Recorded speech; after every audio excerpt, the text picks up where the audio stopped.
Hello everyone! I am absolutely thrilled to be meeting all of you again. Today, we find ourselves on an exciting journey, hiking from Galaha toward Loolkandura. We are tackling stage 2 of the Pekoe Trail. There is so much to share and explore, so let's get moving and talk along the way, shall we? This is a map of stage 1 Henthan at the Galaha. We have successfully completed the first stage. Now we are entering the second stage.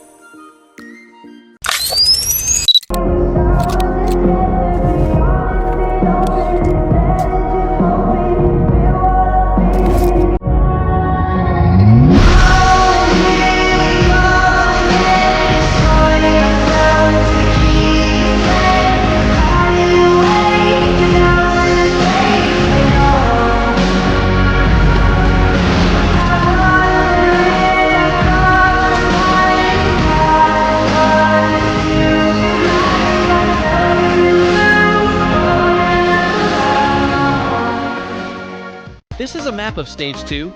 We are starting Galaha town. Alright everyone, before we lose ourselves in the view, let's break down the details for stage 2. Distance. We have a 14.7 kilometer journey ahead of us. Elevation profile.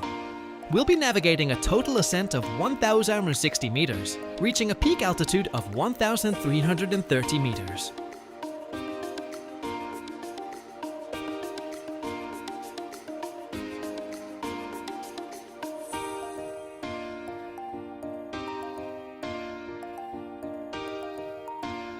This stage is a bit of a mixed bag. Expect some steady climbs, dense forest paths, and winding walks through lush tea estates. All in all, this is going to be a true adventure hike. So, get ready and let's enjoy the experience.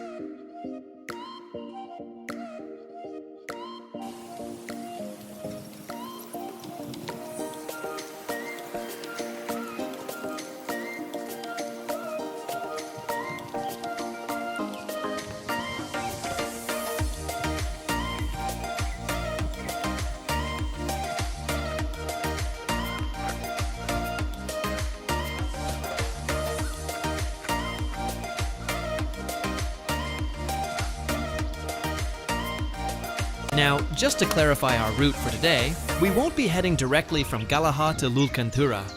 We've split this journey into 2 distinct halves. First, we'll make our way from Galaha to Deltota. Once we've conquered that stretch, we'll push on from Deltota to Loolkandura. It's a strategic way to experience the full beauty of the region, so stay with me.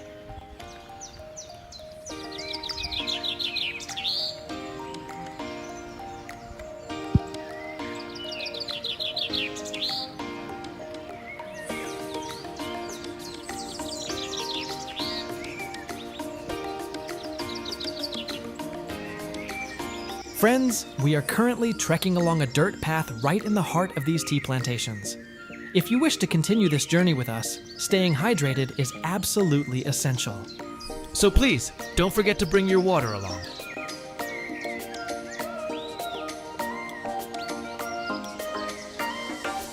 Speaking of the trail, today we are going to talk about a true gentleman of these mountains. He is none other than the father of Ceylon Tea, Mr. James Taylor. As we trek through his legacy, we'll dive into the history of how it all began. So, come along. Let's soak in the beauty of nature while we step back in time.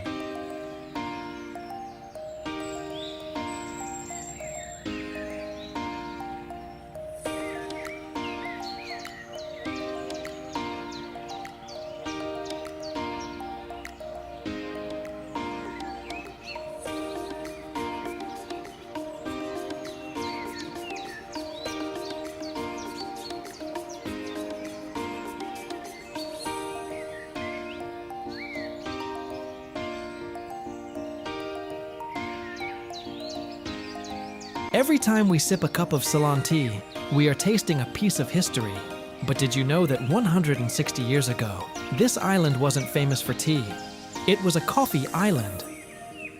In the 1860s, a deadly fungus wiped out every single coffee plant in Sri Lanka. The economy collapsed, and families were left with nothing. Yet, in the midst of this crisis, one man had a dream. A young boy who arrived from Scotland at just 17 years old. with nothing but a single trunk and a heart full of dreams. Today, we walk upon the hallowed grounds of Loolkandura to tell the story of the man who saved the future of an entire nation. This is the story of James Taylor. Born in 1835 in Kincardineshire, Scotland, as the son of a carpenter, James Taylor signed a contract to work as an assistant supervisor on a coffee plantation in Sri Lanka at the young age of just 17. In 1852, that tall, quiet, and hard-working young man arrived and set foot right here.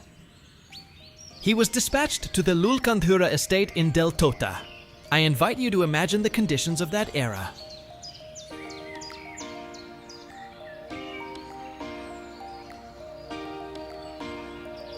So guys, the place where we are on the trail now is called Kalumalai. Come on, let's tell history as we walk. When James Taylor arrived here, there were no roads or modern amenities, only dense forests, roaming wildlife, and the bitter cold of the mountains. In those early days, he worked as a road builder and a stonebreaker, laying the very foundation of what would eventually become a world-renowned empire with his own two hands. By the late 1860s, a coffee rust disease known as Devastating Emily turned the lush green mountains into a graveyard of withered trees. While other planters packed their bags and retreated to England, Taylor remained steadfast. He stayed right there.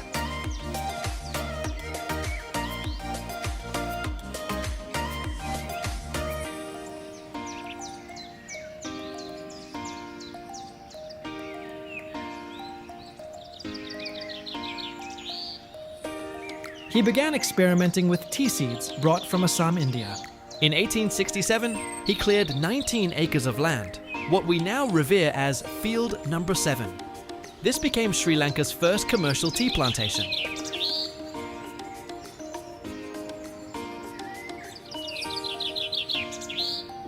But planting the crop was only half the battle. He still had to figure out how to turn a simple leaf into a drinkable beverage. Lacking a proper factory, Taylor utilized the veranda of his modest log cabin. Using techniques he had heard were used in China, he rolled the tea leaves by hand. He dried the leaves over charcoal fires in clay stoves. It was an arduous process of trial and error. By 1872, his persistence finally bore fruit. He established the island's first tea factory, powered by machinery of his own invention.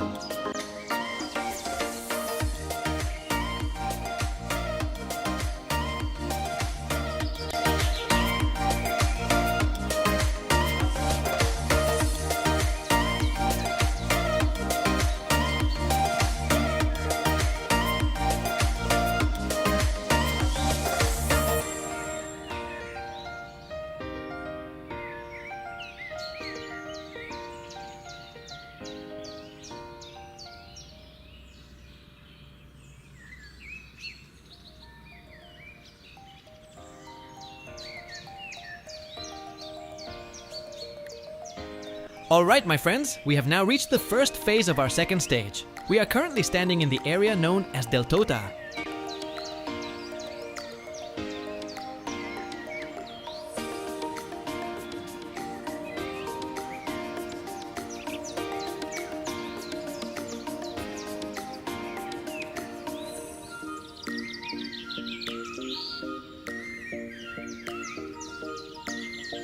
We shall take a brief rest here in Deltota before moving on to the next part of our second stage.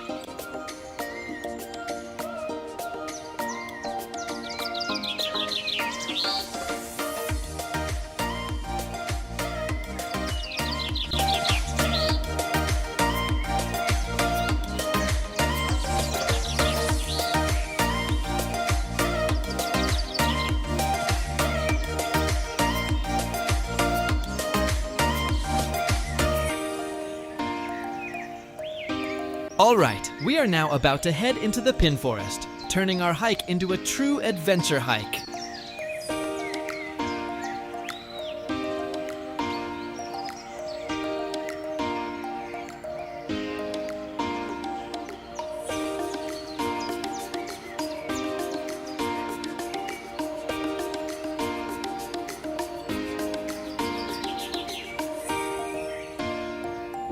We are now walking through one of nature's most beautiful creations. To truly experience this, you must travel along this path yourself.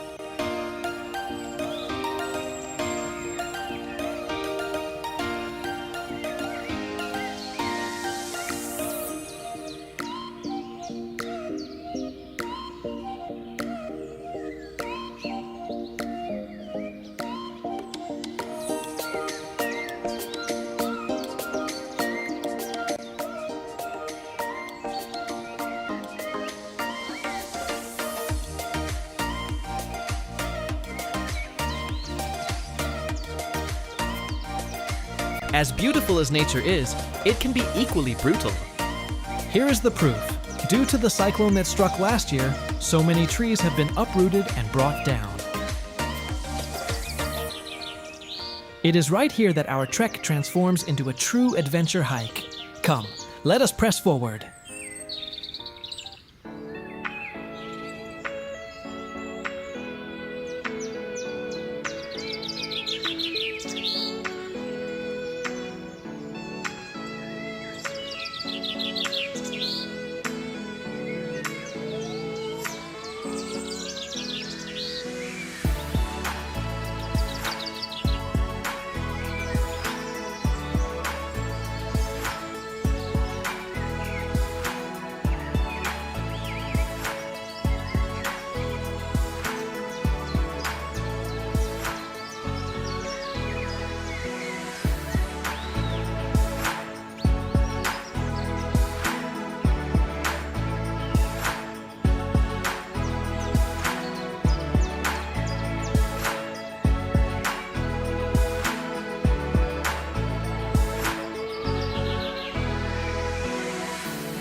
All right, let us return to uncovering the history once again. In 1872, after establishing Sri Lanka's first tea factory, James Taylor sent the very first shipment of tea, weighing just 23 pounds, to the London auctions in 1873. The critics there were astonished. The aroma and quality were simply exceptional. Soon, every coffee planter was lining up at Taylor's doorstep, seeking both his seeds and his counsel. He became the guiding light for the entire island.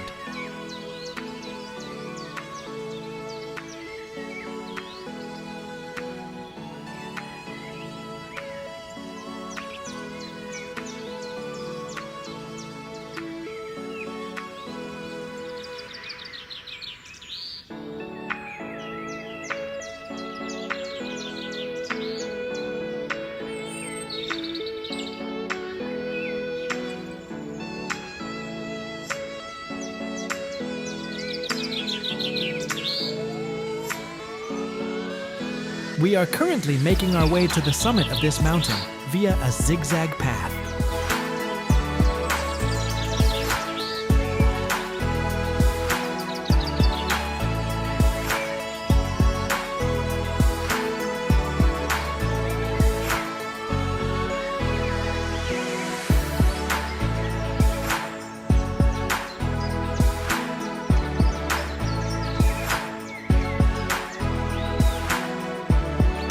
Take a look over there.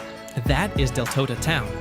That is the exact spot where we commenced the second stage of our journey.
We are currently at a place called Hulang Ela Rock, and the view from here is absolutely magnificent.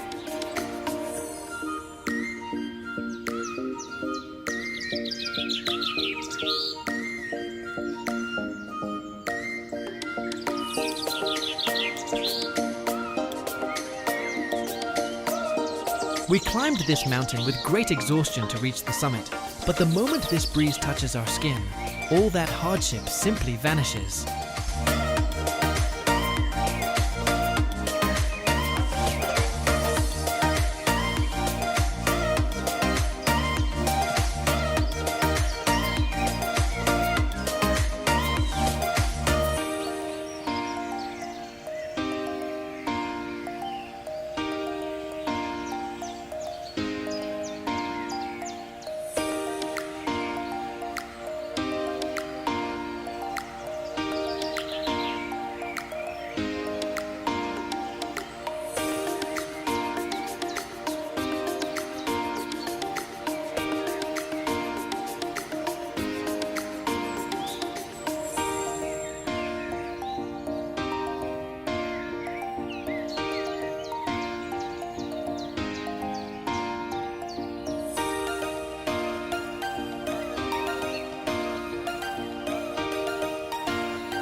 We can see the ruins of some old buildings here. These are signs that people once lived in this place. It is clear that they lived in close harmony with nature.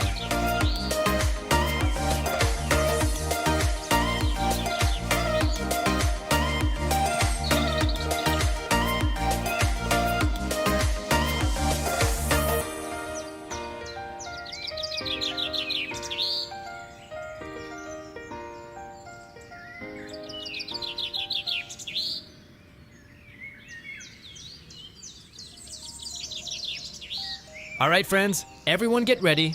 Once we cross through this small stretch of forest, We will reach Sri Lanka's very first tea plantation. Come, let's head forward.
Friends, we have arrived. We are standing at the very birthplace of the tea that transformed Sri Lanka's economy.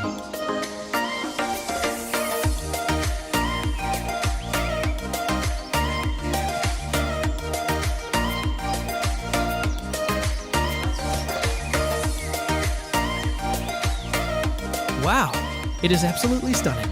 No matter how much I try to describe this in words, Nothing compares to being here, walking through this trail and experiencing this nature for yourself. You must come here.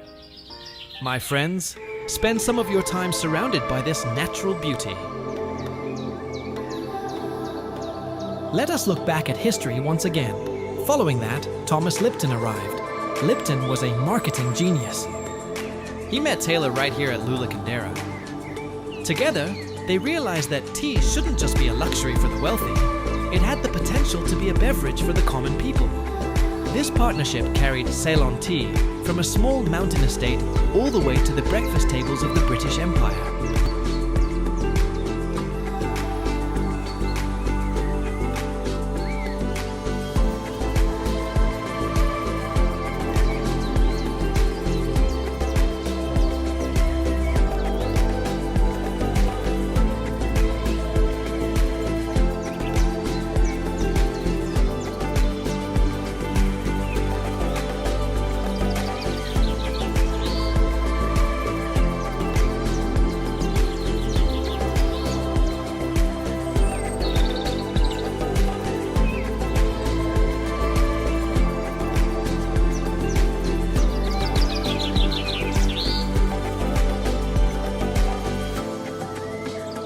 What we are about to see now is the stone seat of James Taylor.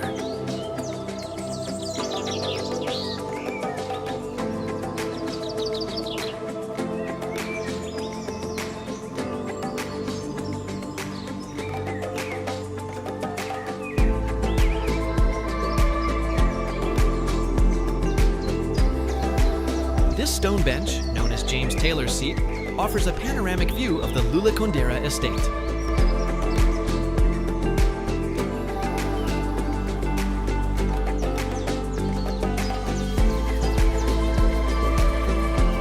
It's a humbling experience to realize that the global tea industry we see today began with the quiet reflections of one man.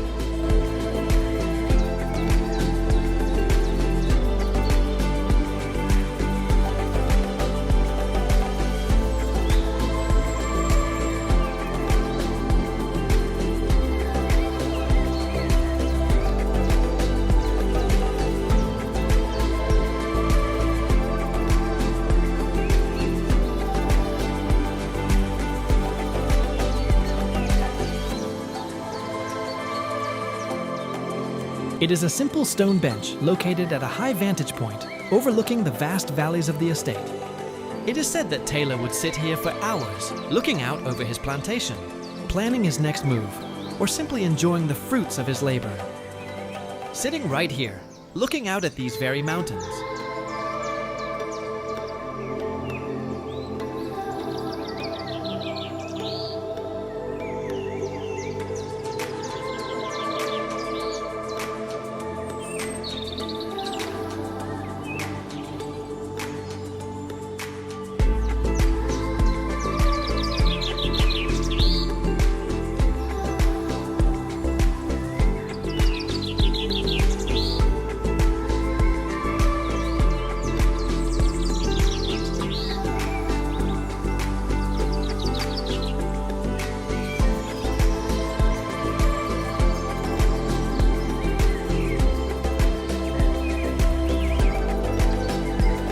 The pristine beauty of this tea garden is truly remarkable.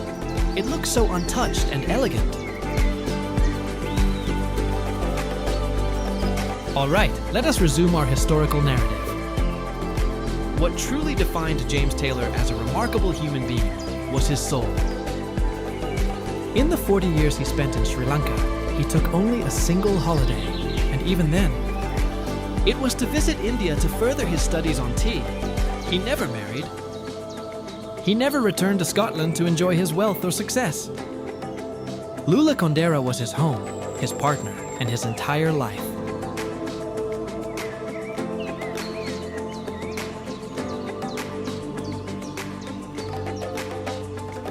But life was not always kind. In 1892, following a disagreement with the estate management and a sudden bout of dysentery, Taylor passed away at the age of 57. The news of his death sent shockwaves across the entire island. His funeral was a heart-wrenching sight. 24 local workers who loved him like a father carried his coffin on their shoulders. Walking 18 miles through mountain paths to bury him at the Mahoyawa Cemetery in Kandy. It took them an entire day, but they refused to let anyone else carry him. Today, Ceylon Tea has grown into a billion-dollar industry. It supports the livelihoods of millions of people in Sri Lanka. All of this began with one man, a stone seat, and 19 acres of tea bushes. James Taylor didn't just plant a crop, he planted the very identity of a nation.